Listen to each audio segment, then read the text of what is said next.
Hello, everybody. This is Carly from the Sandusky Library, and we are going to be rounding out our Sell Your Items Online series this week with an overview of some different websites and apps.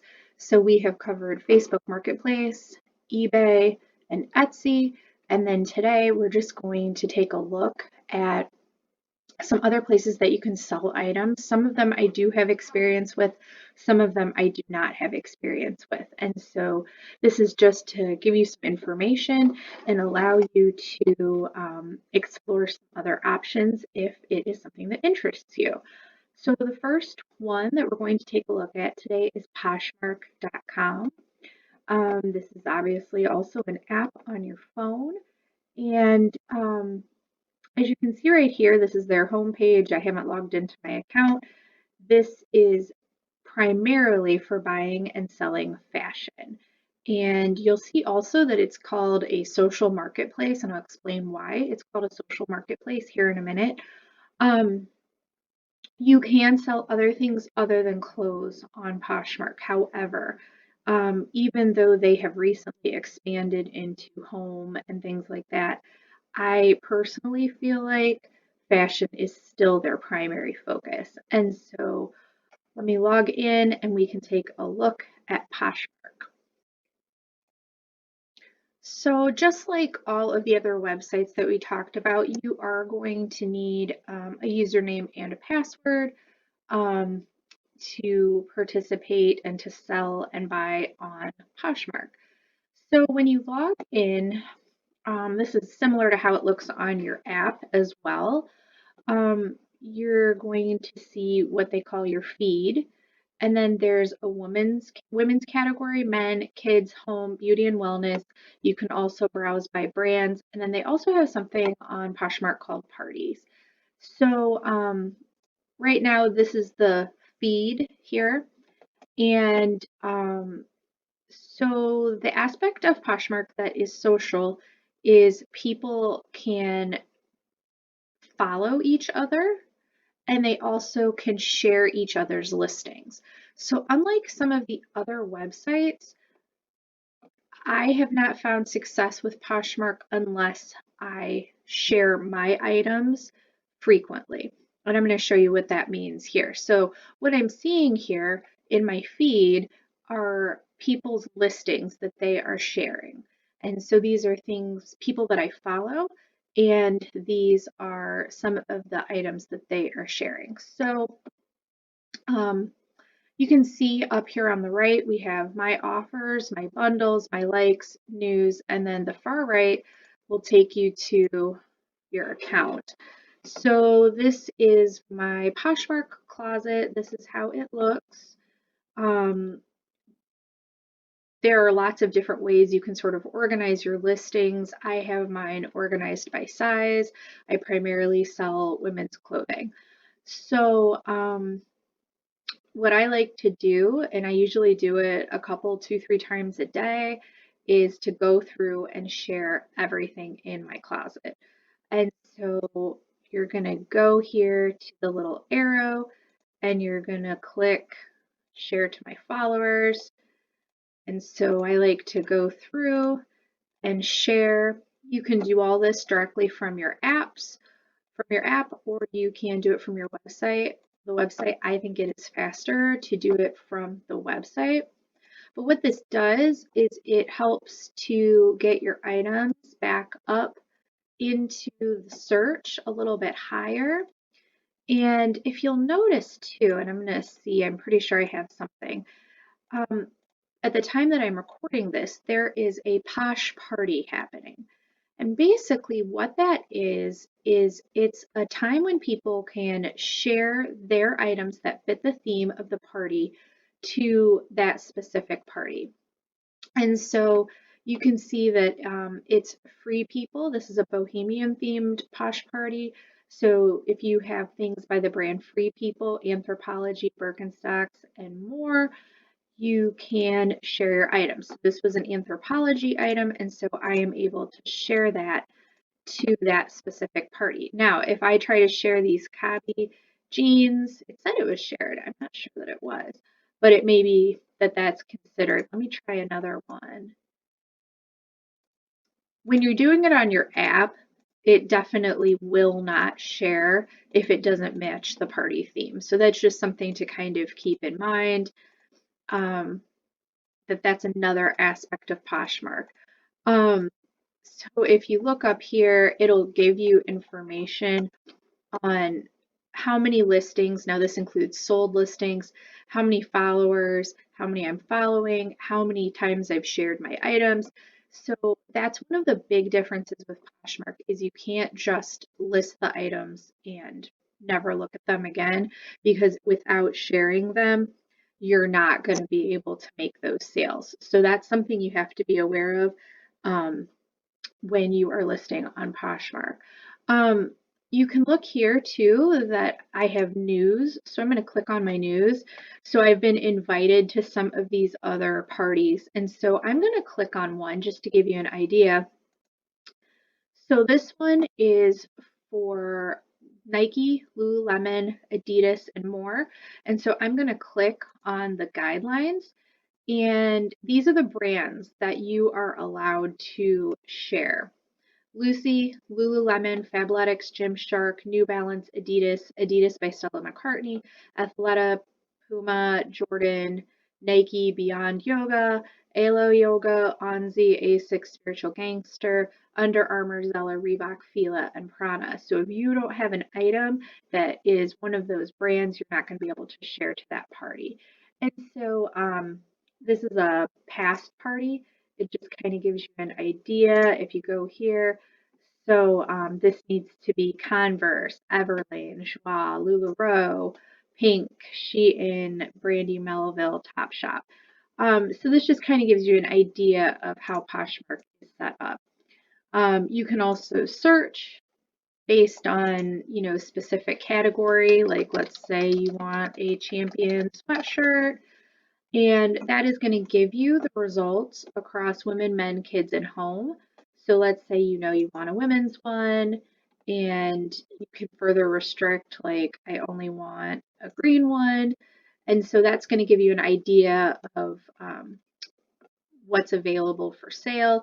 You can also look at the sold items, and it'll give you some pricing insight as you kind of look through and see how people are pricing their items to sell.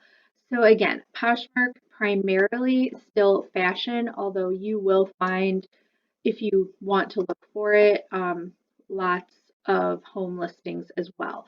But they're kind of separate because you can kind of see as you're browsing, it depends on who you're following and the types of likes that you have recently liked. It sort of curates what you see in your feed based on that.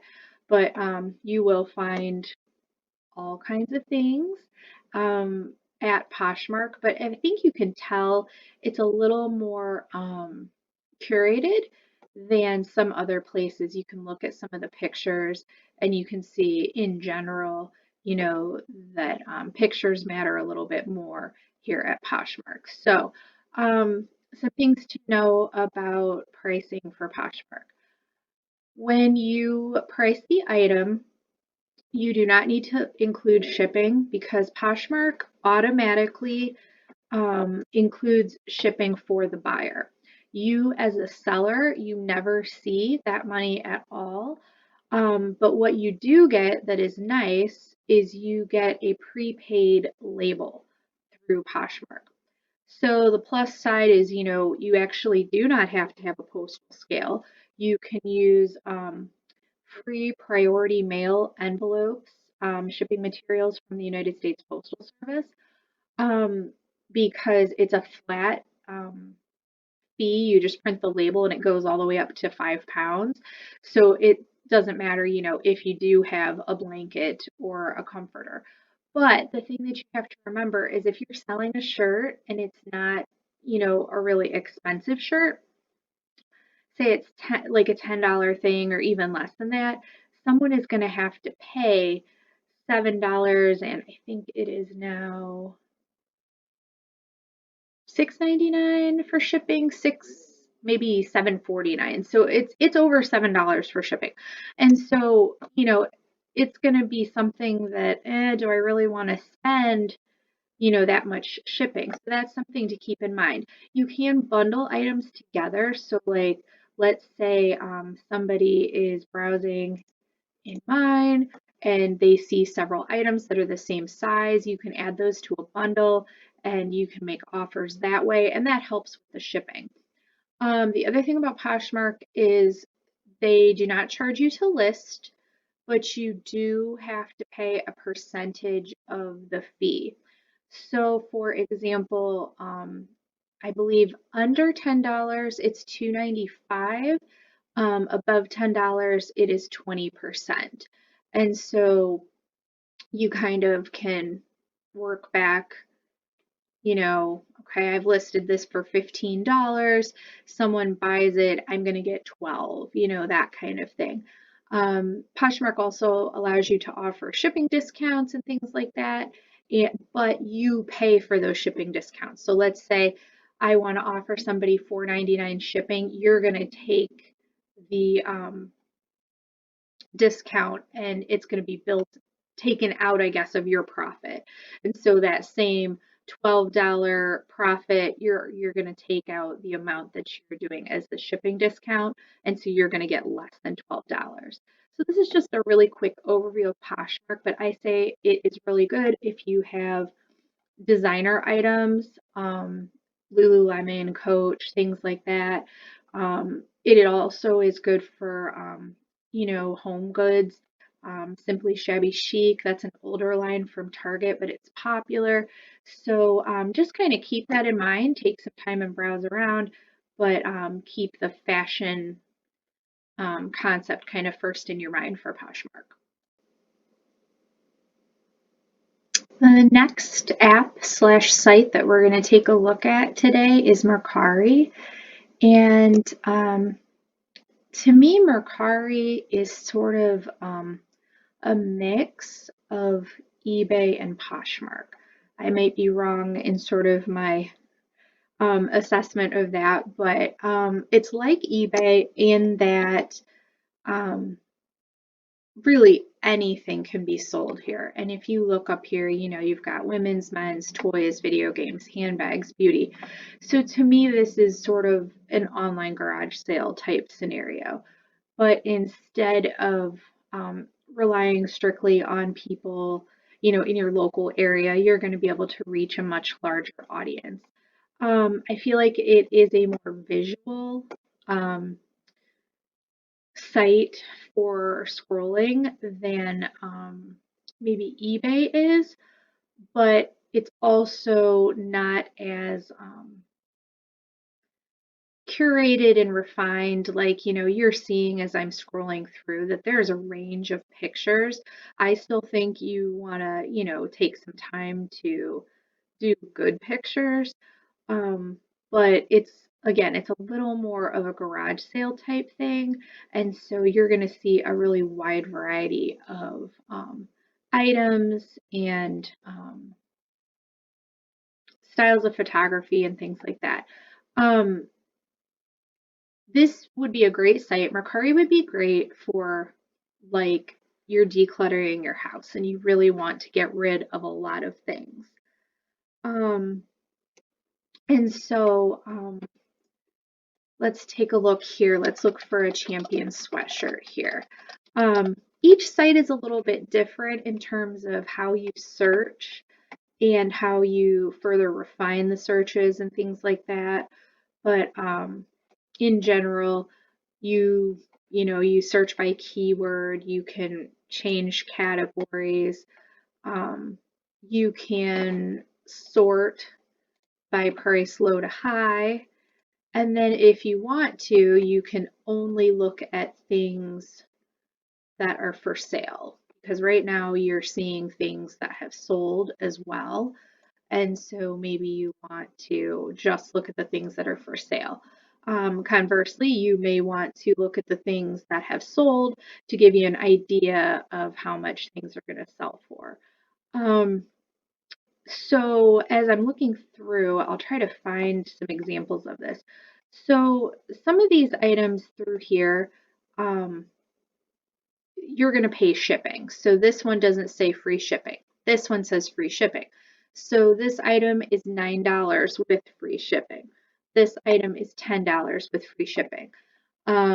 This champion crew neck is $17 with free shipping. Now, you got to keep this in mind. It's just like what I said on Poshmark.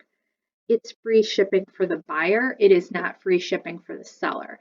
And so Merkari is another one where you can get your labels just emailed to you, and that way you can print them out. Um, but when you're setting up your pricing, you have to incorporate that if you're going to offer free shipping. So, for example, I have this dress, it's up for $65 with free shipping. Mercari is going to take a 10% fee off of the selling price. If it were to sell for this amount, they would take 10%, and then the shipping would also come out of that. And so it would probably be about $5 to ship this through Mercari. And so, you've got $11.50 or so wrapped up in fees and things like that. So that's kind of how theirs works.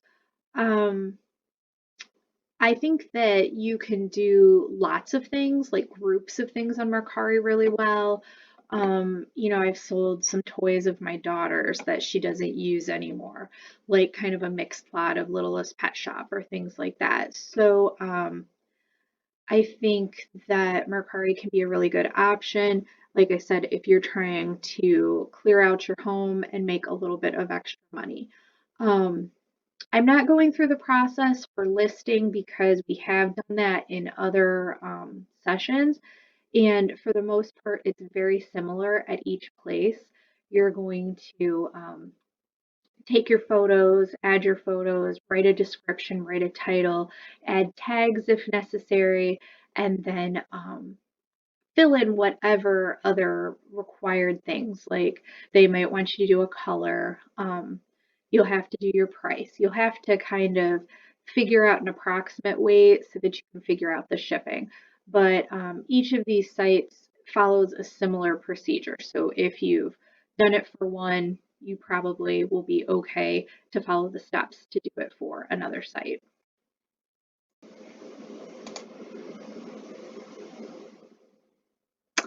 For the last segment, we're just going to take a look at some other sites. Some of these, most of them, I don't personally have a lot of experience with, but I have heard of them, and so I want to at least make you aware of them so that you can take a look. Tradesy is one site app that I've just recently started using, have not sold anything there. Um, I always was under the impression that it was really for designer items, which I still think is accurate. But when I was exploring to actually list something on here, I was surprised that all of the brands, really a huge range, things that you can get locally at Target, all the way up to, Louis Vuitton and Gucci and things like that. So I still think it's primarily going to be for designer items, and we're talking fashion, clothing, bags, shoes, um, accessories, jewelry, that kind of thing.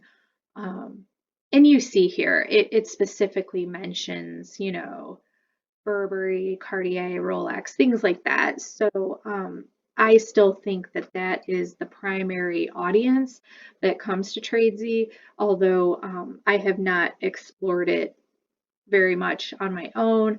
That is certainly the impression and vibe that I've always gotten off of them. All right, so we are going to take a look at another site now. All right, this is our next site.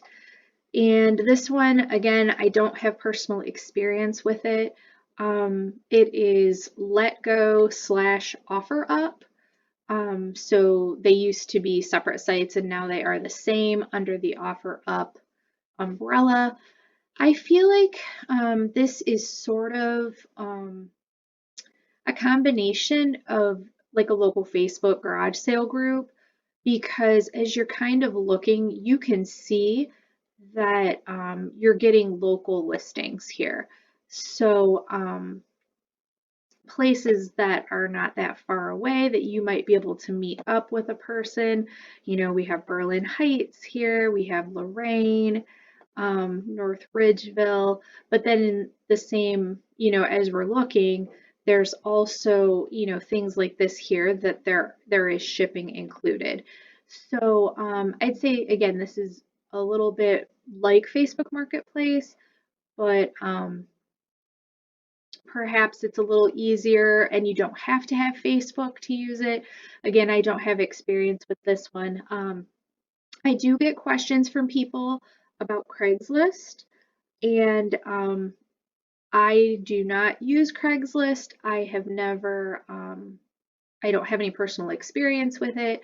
I think it goes without saying, if you're actually meeting in person with somebody, just like I said with Facebook Marketplace, make sure that you have some security measures in place so that you feel safe with the transaction.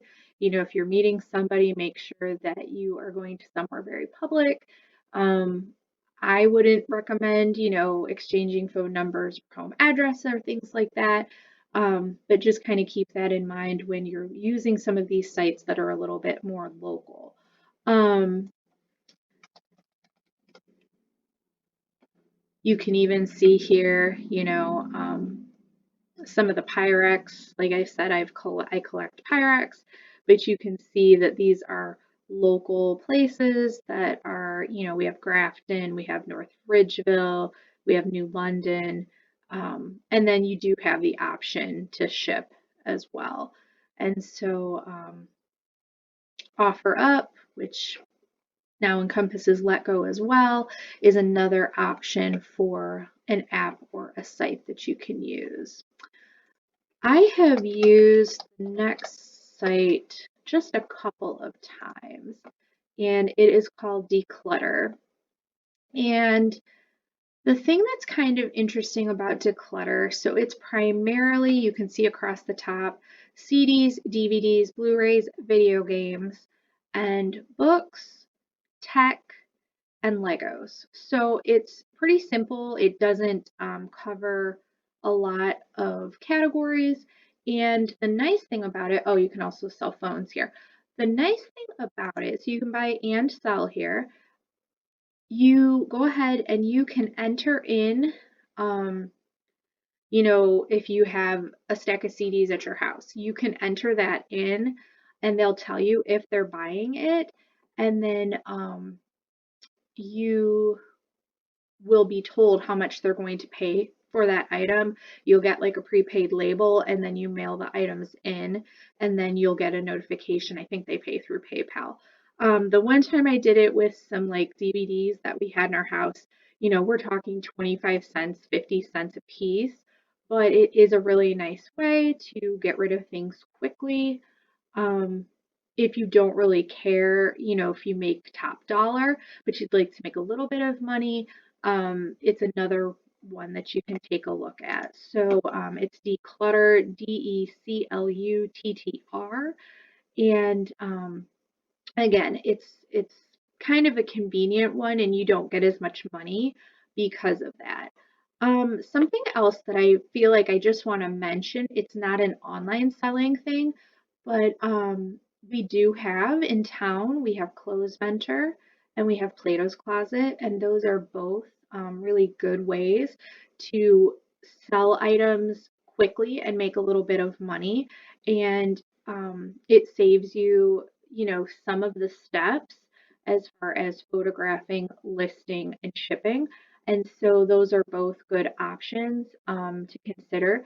You know, you're going to be looking at name brand, new item, you know, new items as in not new, never used, but things that are not super old. They want, you know, in season styles within the last year or two. depending on the brand. So that's just another consideration, if you have things that you would like to get rid of, but they're still really nice, in good condition, you can take a look at some of those local places that will give you cash for those items that they choose to buy. I think that those are the primary sites that I wanted to mention to you today. I hope that you have found this series informative and helpful. And as always, if you have any questions, please feel free to reach out to me via the Sandusky Library webpage contact form, and I will see if I can help you. I thank you so much. Have a great day.